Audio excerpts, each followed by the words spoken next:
Sasuke Uchiha est un des personnages les plus sombres et les plus torturés de l'univers de Naruto. Et pour de bonnes raisons. Lorsqu'il est enfant, son grand frère Itachi, qu'il adore et qu'il admire, massacre l'entièreté de son clan. Au milieu du carnage, Itachi incite Sasuke à lui vouer une haine si forte qu'elle le rendra suffisamment puissant pour prendre sa revanche. Sasuke suit les conseils de son frère qu'il aimait tant et cultive les émotions les plus noires, la haine, le désir de vengeance et la soif de pouvoir. Il néglige toutes les relations qui ne lui servent pas directement à l'accomplissement de cette vengeance. Il noue des liens accidentels avec Kakashi, Sakura et surtout Naruto en rejoignant l'équipe 7, mais il n'hésitera pas à les trancher dans sa quête de puissance. Il ne se définit que par son passé et refuse toute interaction qui serait créatrice d'un avenir nouveau. Il refuse donc l'amitié de Naruto parce que celui-ci représente son présent et son avenir, une porte de sortie l'emmènant ailleurs que dans les larmes de son traumatisme passé. Tout au long de la saga, Sasuke se flétrit, se corrompt et se laisse dominer et asservir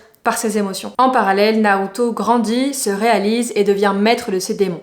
Littéralement. À mon avis, Naruto et Sasuke sont indissociables. Ils représentent une dualité claire, celle de la lumière et des ténèbres, de la chaleur et du froid, mais leur dualité peut aussi se lire en termes spinozistes. Spinoza est un philosophe connu entre autres pour l'analyse qu'il fait de nos émotions, ou plus précisément de nos affects. Un affect, c'est la manière dont notre être est modifié en mieux ou en pire par nos interactions avec le monde extérieur. Et il existe deux types d'affects fondamentaux, les joies et les tristesses. Dans son ouvrage L'éthique, Spinoza définit la joie comme le passage d'une perfection moindre à une plus grande perfection. Autrement dit, c'est l'augmentation de notre puissance d'exister. Les affects joyeux sont ceux par lesquels notre être affirme son essence et use de sa liberté. La tristesse, en revanche, est définie comme le passage d'une plus grande perfection à une perfection moindre. C'est une diminution de notre puissance d'exister. Les affects tristes sont ceux qui nous entravent dans notre désir de bonheur et dans l'exercice de notre liberté. On retrouve cette dynamique dans les personnages de Naruto et de Sasuke. Naruto passe de l'orphelin gaffeur au héros reconnu, tandis que Sasuke passe du jeune prodige au renégat dérangé. Naruto rayonne par l'accroissement de sa puissance d'exister, par la réalisation de son essence,